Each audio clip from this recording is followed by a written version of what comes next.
오늘 주신 하나님 말씀 봉독하겠습니다. 마태복음 26장 17절부터 25절까지의 말씀을 여러분과 제가 교독해 올리겠습니다. 무교절의 첫날에 제자들이 예수께 나와서 이르되 유월절 음식 잡수실 것을 우리가 어디서 준비하기를 원하시나이까? 무교절의 첫날에 제자들이 예수께 나와서 이르되 유월절 음식 잡수실 것을 우리가 어디서 준비하기를 원하시나이까?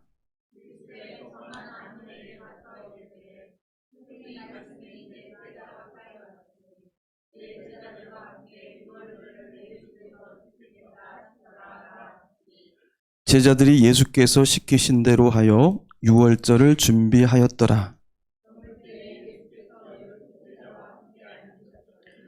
그들이 먹을 때에 이르시되 내가 진실로 너희에게 이르노니 너희 중에 한 사람이 나를 팔리라 하시니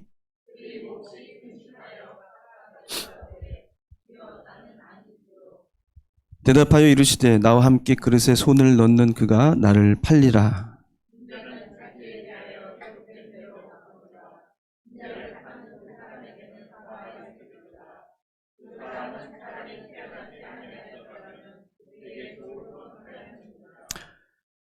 같이 읽겠습니다. 예수를 파는 유다가 대답하여 이르되 랍비여 나는 아니지요. 대답하시되 내가 말하였도다 하시니라. 아멘. 할렐루야. 반갑습니다. 우리 옆분과 인사 나누시기 바랍니다. 주님의 평화를 빕니다. 주님의 평화를 빕니다.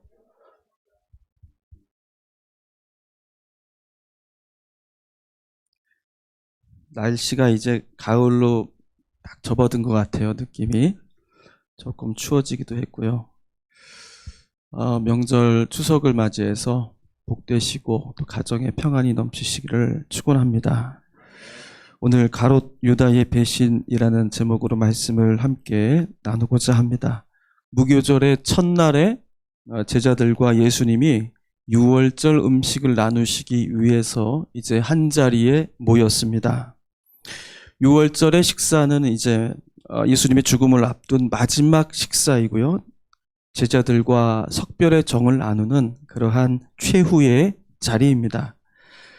제자들은 이 사실을 잘 몰랐을 것입니다. 그러나 예수님은 이 마지막 식사의 자리에 많은 것을 쏟아 부으셨고 또 거기에 마음을 크게 두셨습니다. 그런데 이 마지막 만찬의 자리에서 예수님께서는 폭탄 선언을 하고 마십니다. 21절에 보시면 이렇게 기록하죠. 그들이 먹을 때에 이르시되 내가 진실로 너에게 이르노니 너희 중에 한 사람이 나를 팔리라. 제자들은 놀라지 않을 수가 없었습니다. 그리고 조바심이 났습니다. 22절에 그들의 마음을 이렇게 표현하고 있어요. 그들이 몹시 근심하며 각각 여짜오되 주여 나는 아니지요. 그렇게 말하는 제자들 중에 가룟 유다도 있었습니다. 25절에 유다는 이렇게 말합니다. 예수를 파는 유다가 대답하여 이르되 랍비여 나는 아니지요. 그러나 유다의 이 말은 자신이 예수님을 팔아 넘길 계획을 이미 가지고 있다는 사실을 숨기고 하는 그런 거짓말이라는 사실을 우리는 잘 알고 있습니다. 이미 예수님을 은 30에 대제사장들에게 또 장로들에게 넘겨줄 것을 이미 앞에서 약속을 했죠. 자, 유다는 지금 거짓말을 예수님 앞에서 하고 있습니다. 그러나 그 거짓말은 완전히 하지는 못했습니다. 숨기려고 했지만 티가 났죠. 어떻게 났습니까? 다른 제자들은 주여 나는 아니지요 이렇게 얘기했어요. 그러나 유다는 랍비여 나는 아니지요 이렇게 말합니다. 예수님을 자신의 주인으로 더 이상 삼지 않고 예수님을 떠나 있는 그 유다의 속마음을 드러내고 만 것입니다. 이렇게 유다는 예수님을 은 30에 팔아넘긴 배신의 대명사가 됐어요. 서양에서는 13이라는 숫자를 불행의 숫자로 여기잖아요. 그래서 13명이 모이면 그 중에 한 사람은 반드시 배신자가 있다라는 그런 속설이 생긴 것도 바로 유다의 배신 때문에 생겨난 말입니다. 배신의 아이콘, 가룟 유다야말로 저주받은 인생이라는 점에 대해서는 굳이 다른 긴 설명이 필요 없습니다. 그런데 오늘은 우리가 너무나도 자명하다고 생각해왔던 물음을 다시 한번 던져보려고 합니다. 왜 유다는 예수님을 배신한 것일까? 우리가 유다와 같이 저주받은 자가 되지 않기 위해서는 왜 유다가 예수님을 배반한 것인지 그 이유를 좀 알아야 되는 게 아니겠습니까? 유다가 예수님을 왜 배신했어요? 거기에는 여러 가지 이유가 있다라고 사람들이 설명합니다. 첫 번째는 우리가 잘 알고 있는 그런 이유예요. 유다가 돈 욕심이 있었다라고 그렇게 그 이유를 말하는 주장입니다. 그런데 한번 생각해 보세요. 정말 유다가 은 30이 욕심나서 예수님을 팔아넘겼을까? 예수님과 평생 같이 동행하겠다고 그렇게 다짐하고 스승으로 따라 나선 예수님을 은 30에 팔아넘기는 게 가능한 일인가? 이런 생각을 해볼 수가 있어요. 은 30의 가치를 환산하면 뭐 한 3, 4개월 직장 월급이라고 합니다. 작지는 않지만 그렇다고 예수님을 팔아넘길 만한 그런 큰 돈은 아니에요. 예수님의 수제자 아닙니까? 돈을 받고 돈을 관리하는 사람이에요. 그러면 신뢰를 많이 받았을 것입니다. 그런데 고작 그 돈에 예수님을 배신한다. 좀 상상하기가 어렵습니다. 또 다른 이유가 있죠. 제자들은 예수님과 함께 이루고 싶은 야망이 있었던 사람들이었어요. 예수님을 유대인의 왕으로 세우고 자신들도 높은 자리를 차지하고 싶었던 사람들입니다. 그 야망이 아직 실현되지 않았어요. 그 야망을 위해서라도 예수님을 은 30에 팔아넘긴다는 것은 상상할 수가 없는 일입니다. 그래서 이제 두 번째 이유가 나온 건데요. 예수님을 왜 팔았을까? 누군가는 이렇게 설명합니다. 유다가 예수님의 그 무기력한 모습에 실망을 느끼고 예수님을 배신한 것이다. 이렇게 설명하는 것이죠. 유다를 반로마 저항운동의 열심당원이라고 그렇게 보는 사람이 있는 거예요. 열심당원, 젤롯당원이라고 그렇게 얘기하죠. 그 사람들은 무력 항쟁을 통해서 로마로부터 독립을 이루려고 했었던 그런 사람들이었습니다. 유다는 그런 사람의 일부였고요. 예수님이 가지고 있었던 군중들의 힘, 그것을 등에 업고 로마로부터 독립을 이루려는 그 꿈을 이루려고 시도를 했다라는 것입니다. 그런데 예수님은 자꾸 옆에서 나 이제 죽는다 이 소리 하니까 너무나도 실망이 되어서 예수님을 그냥 팔아넘겼다. 이렇게 보는 주장이에요. 근데 이 주장도 사실 설득력이 없어요. 왜 그러냐면 예수를 팔아넘긴 상대가 누굽니까? 성전의 지도자들이었어요. 그 대제사장들과 장로들이죠. 근데 이 사람들은 누구랑 결탁하고 있는 사람들입니까? 로마와 결탁하고 있는 사람들이에요. 만약에 유다가 그런 신념에 철저했던 사람이라고 한다면 아무리 기분 나빴다고 해도 로마와 결탁하고 있는 성전 지도자들에게 돈을 주고 예수님을 넘길 일은 없다는 것이죠. 자, 그래서 이것도 설득력이 없는 주장입니다. 세 번째 주장이 있어요. 이게 가장 성경적인 이유이기도 한데요. 유다의 배신은 사탄의 계략에 의해서 벌어진 일이다라는 그런 주장입니다. 사탄은 넘어갔다는 얘기는 어디 나와 있어요? 요한복음에 나와 있습니다. 요한복음 13장 27절에 보시면 예수님께서 빵 조각을 건네실 때에 사탄이 그 속에 들어갔다라고 그렇게 기록하고 있습니다. 자, 그런데 이것도 여러분 어떻게 일리가 있어 보입니까? 물론 성경에서 사탄이 들어갔다라고 표현은 하지만 그것이 사탄 때문에 예수님을 팔았다라고 말하는 것이 과연 신앙적인 판단일까? 거기에도 의문이 있습니다. 유다가 예수님을 팔아넘긴 이유가 사탄에게 있다라고 해버리면요, 유다의 배신과 배신에 대한 그 책임은 유다 자신에게 있는 게 아니라 누구에게 있다는 겁니까? 사탄에게 있다라는 거예요. 사탄에게 그 책임이 돌려지는 거예요. 우리가 가끔씩 그런 말을 합니다. 죄는 미워하되 사람은 미워하지 말라. 성경에 나오는 말 같죠? 꼭 성경에 없는 말입니다. 근데 우리 죄는 용서하고 사람은 미워하지 말자. 죄는 미워하고 사람은 용서하고 미워하지 말자. 이런 말을 간혹 쓰는데 이게 뭡니까? 죄와 사람을 분리시키는 말이에요. 이것도 뭡니까? 사탄에게 그 책임이 있다고 말하는 것은 사탄과 유다를 분리시켜서 말한다는 거예요. 그래서 그 죄의 책임을, 그 자기의 선택의 책임을 사탄에게 떠넘기는 것이고 그것이 하나의 자신의 죄를 면피하는 수단이 될 수도 있다는 것입니다. 그래서 이것도 신앙적으로 옳지 않은 판단이 될 수 있어요. 자, 마지막입니다. 마지막은 유다의 배신이 하나님의 예정된 계획이었다라는 그런 주장이에요. 예수님께서 인간의 죄를 사하시고 구원하시기 위해서는 십자가에 달려 돌아가셔야 했다는 거고요. 예수님이 십자가를 지시기 위해서는 거기에는 어떤 과정이 필요한데 거기에 배신의 역할이 반드시 들어가야 했다는 것, 그리고 그 일을 단지 유다가 맡았을 뿐이라는 그런 말입니다. 유다는 단지 배신자의 역할을 충실히 했다라는 것이죠. 이것도 문제가 있을까요? 있겠죠? 그렇다면 유다는 배신자가 아니라 뭡니까? 하나님의 쓰임받은 사람이 되는 거예요. 오히려 유다는 자기가 받을 비난을 감수하고 하나님의 계획에 사용된 도구라고 그렇게 유다는 주장할 것입니다.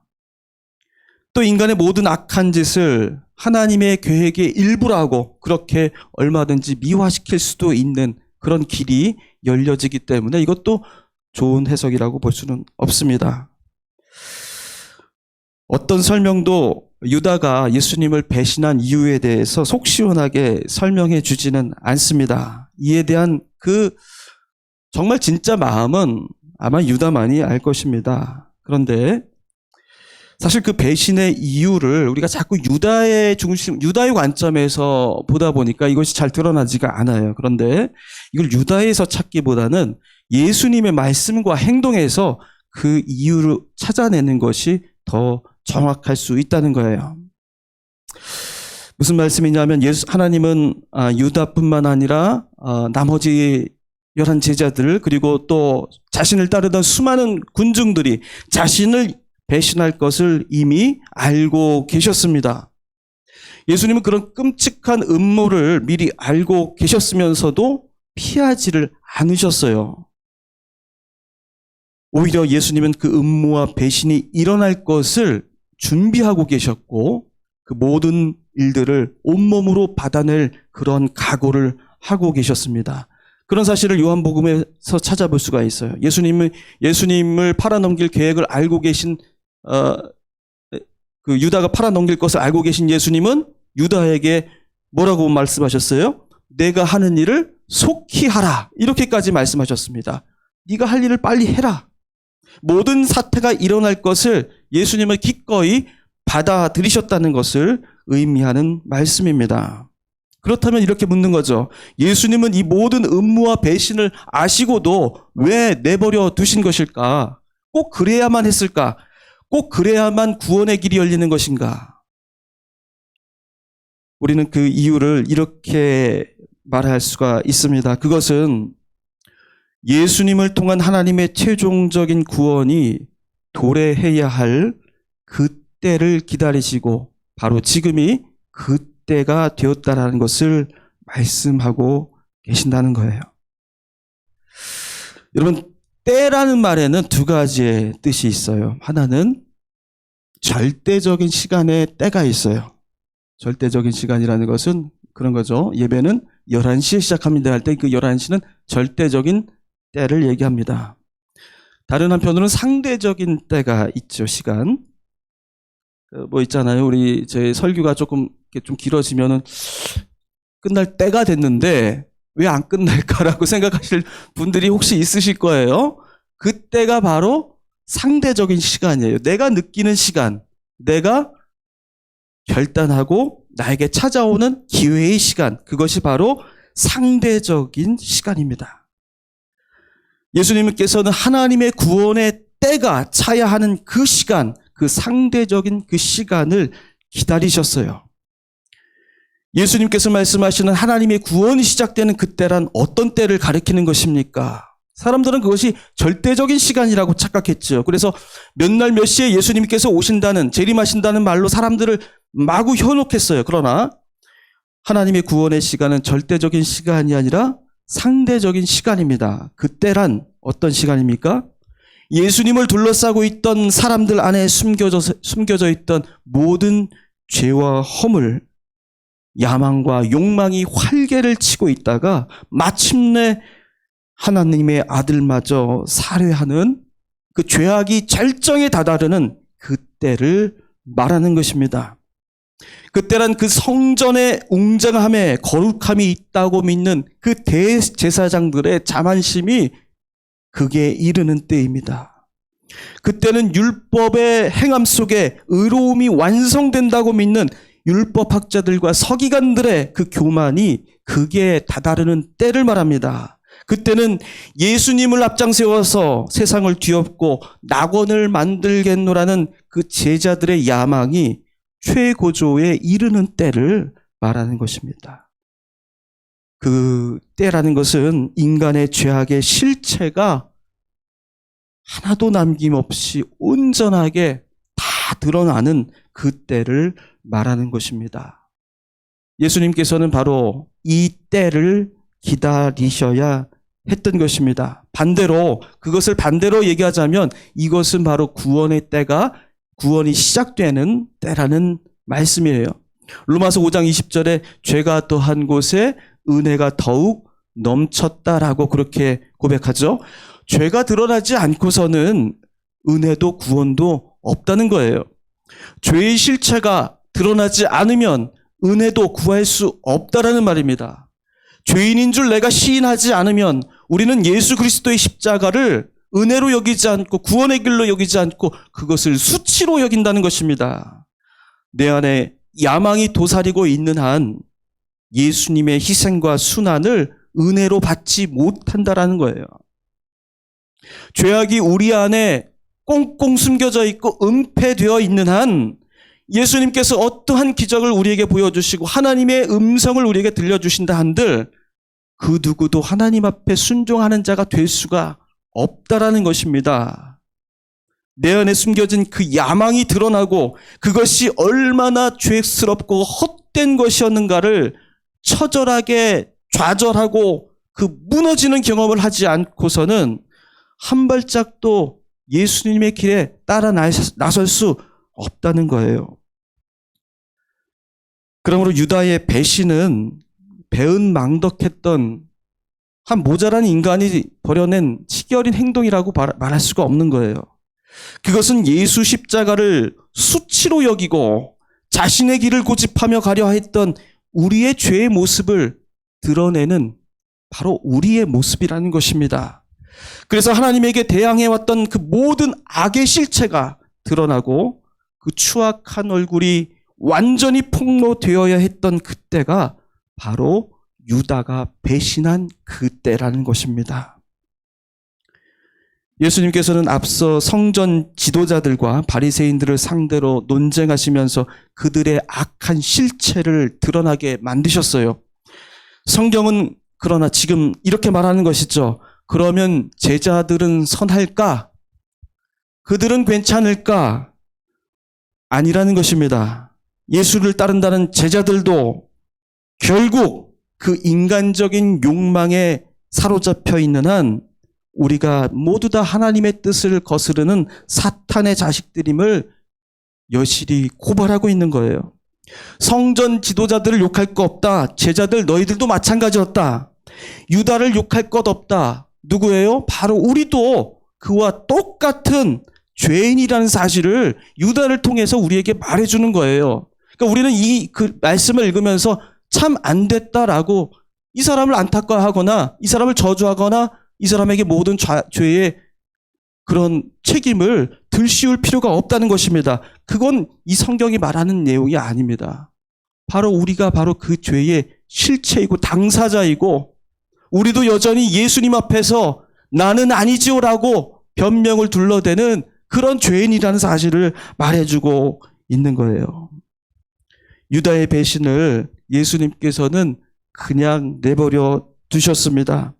인간의 모든 악함이 완전하게 드러나게 하셔서 누구도 더 이상 그 악한 실체를 미화시키고 숨기고 포장하고 부인할 수 없도록 그 끝을, 바닥을 드러내시기 위해 예수님께서는 기다리시고 기다리시며 그 모든 악의 실체가 드러나는 때를 기다리고 맞이하신 것입니다.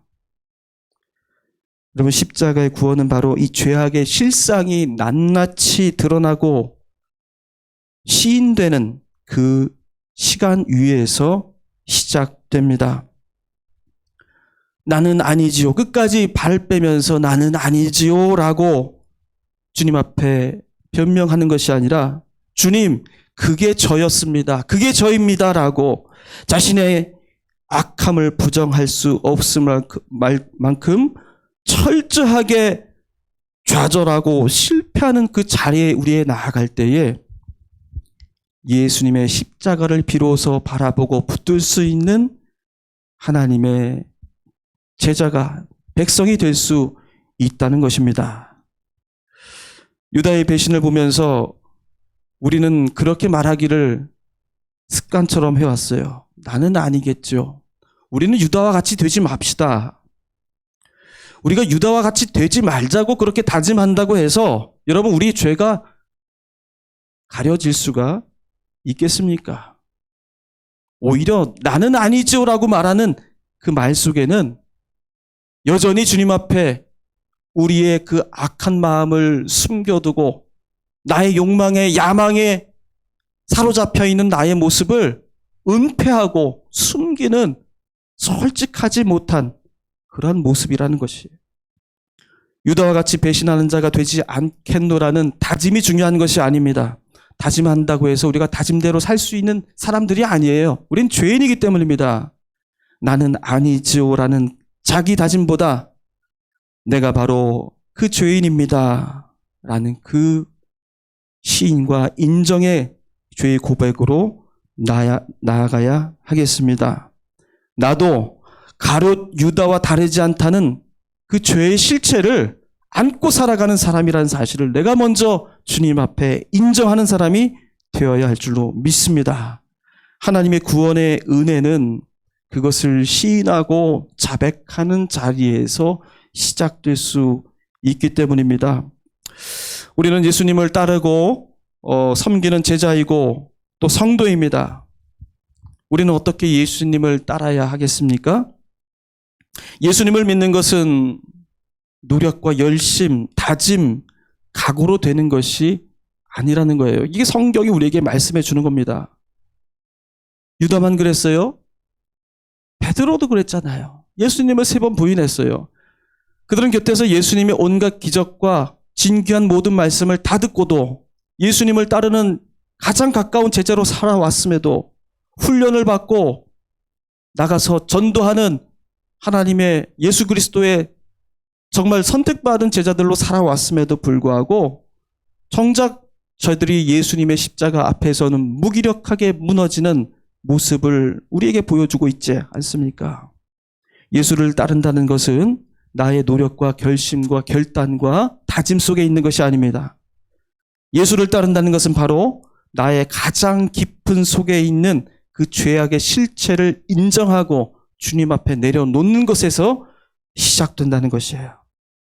그것이 바로 하나님을 만날 수 있는 진정한 출발의 자리가 된다는 것입니다. 나의 속사람이 얼마나 허약한 것이었는지를 비로소 경험한 후에라야 예수님의 부활이 얼마나 기쁘고 복된 소식인지를 내가 감격으로 맞이할 수 있기 때문입니다. 예수님께서는 제자들의 연약함을 알고 계셨어요. 그들이 자신을 팔고 부인하고 흩어져 도망치는 그런 자들로 살 거라는 사실을 모르지 않으셨습니다. 그러나 그들의 약함을 아셨기에 제자들이 믿음으로 살아갈 그 길을 예수님께서는 은총으로, 은혜로 우리에게 몸소 알려주십니다. 우리가 읽지 않은 말씀이지만 26절, 28절에서 예수님께서는 떡과 잔을 제자들에게 나누어 주시며 이것을 먹고 마시라. 이 떡은 내 몸이고 이 잔은 내 언약의 피라고 말씀하시며 제자들에게 나누어 주십니다. 뭐가 이쁘다고 그러겠어요? 그죠? 뭐가 이쁘다고 떡과 잔을 주면서 이건 내 살과 피라고 주겠습니까? 그들을 긍휼하게 여기신 거예요. 그들의 죄된 모습을 보시면서 가엾게 여기시는 겁니다. 그리고서는 너희들이 지금 이러한 죄악의 고통 안에 잡혀 있지만 너희들은 진정 내 잔과 내 떡을 마심으로 나의 길을 따르는 제자가 될 수 있음을 그 길을 보여주신 것입니다. 출애굽 때 백성들이 어린 양의 피를 먹었죠. 무교절과 유월절 같이 이제 시작되는 날이잖아요. 유월절 후에 7일, 7일을 가지고 무교절이라고 하는데 이 무교절 때는 먹는 음식이 있어요. 그죠? 바로 무교병, 누룩을 넣지 않은 무교병과 쓴 나물과 어린 양을 먹습니다. 여기서 바로 그 어린 양은 애굽을 탈출할 때에 그 죄를 피할 수 있도록 하나님의 진노를 피할 수 있도록 양의 피로 문설주를 발라서 하나님의 진노를 피해갈 수 있도록 내려주신 은혜의 피예요. 그리고 그 어린 양의 살은 뭡니까? 이제 그 살을 먹음으로써 취함으로써 그들은 머나먼 광야의 길을 떠날 수 있는 용기와 힘을 얻었던 거예요. 어린 양을 통해서 그들이 새로운 구원의 길을 살아갈 수 있는 힘을 얻고 새로운 길로 은혜의 구원의 길로 나아갈 수 있었던 것처럼 바로 예수 그리스도의 살과 피, 그 잔과 떡을 우리 몸에 간직함으로 우리가 그리스도에 연합하는 자가 되고 그리스도를 통하여서 우리가 구원받는 자로 살 수 있게 된다는 사실을 바로 이 만찬을 통하여서 제자들에게 베풀어 주신 것입니다. 여러분, 예수를 믿는 길이 쉽지 않습니다. 안개 같은 길을 걷는 일도 있고요. 가시밭길을 걷는 일도 수두룩합니다. 예수님 믿겠다고 교회에 있지만은 낙심 얻을 때도 있고 회의를 겪을 때도 있고요. 많은 갈등 속에서 이러려고 예수님 믿었나 하는 그런 시험이 찾아올 때가 많이 있습니다. 세상 많은 사람들이 예수의 길을 따르겠다고 세례받고 교인이 되지만은 다 그 길을 끝까지 가는 것이 아닙니다. 돌부리에 걸려 넘어지고요. 나는 결코 예수님을 배반하지 않겠노라고 그렇게 다짐하지만 그것도 좋을 때 얘기죠. 시험에 부딪히면 쉽게 예수님을 배반하는 것이 우리의 죄악된 모습의 실체입니다. 여러분, 나는 아니지요. 그렇게 주님 앞에 변명을 하고 내 안에 있는 악한 나의 죄의 모습들을 숨기고 가리는 것보다 주님 앞에 나의 모습, 나약한 모습 있는 그대로, 없으면 없는 그 모습 그대로 주님, 그것이 바로 저입니다 라고 주님 앞에 드리는 고백이 있어야 하겠습니다. 그럴 때에 여러분에게 주님께서는 살과 피가 되어 주실 것입니다. 그래서 여러분과 연합하는 자가 되게 하실 것입니다. 그래서 마침내 이스라엘 백성들이 애굽을 그 어린 양의 피와 살을 통하여서 탈출하여 해방과 구원의 기쁨을 맛보았던 것처럼 우리도 예수님의 그 살과 피를 통하여 죄를 딛고 일어나 살아갈 수 있는 용기를 주실 것입니다. 여러분 안에 시험이 있습니까? 또 우리 안에 어려운 믿음의 어려움이 찾아왔습니까? 여러분 그럴 때마다 믿음의 근본으로 돌아가시길 바랍니다. 그것은 바로 유다와 같이 나는 아니지요가 아니라 주님, 제가 바로 그런 사람이다라는 믿음의 고백, 죄의 고백을 통하여서 주님의 주시는 그 살과 피의 은혜를 여러분 받으시기를 바라요.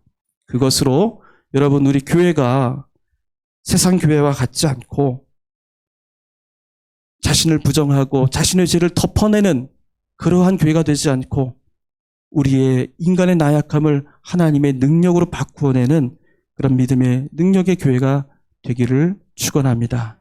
기도하겠습니다. 하나님, 유다와 같은 자를 우리는 손가락질하며 나는 그 틈에 끼지 않은 자인 것처럼 기만하며 살아왔습니다. 하나님, 오늘 말씀을 통하여 우리가 바로 그러한 자임을 주님 앞에 고백하게 하여 주시옵소서. 우리의 죄를 온전히 주님 앞에 고백하고 내려놓을 때에 주님께서 우리에게 살과 피를 내어주시는 은총으로 구원의 은혜를 누리게 하실 수 있음을 우리가 믿고 따르게 하여 주시옵소서. 우리 교회가 그런 교회가 되기를 원합니다. 세상에 많은 죄를 덮고 정말 회칠한 무덤과 같은 그런 세상 안에서 살아가지만 우리는 그 죄의 실체를 드러내고 그 모든 죄를 다시금 치유해 나가는 귀한 주님의 믿음의 공동체로 세워가게 하여 주시옵소서. 이 모든 간구를 예수님의 이름으로 기도하옵나이다. 아멘.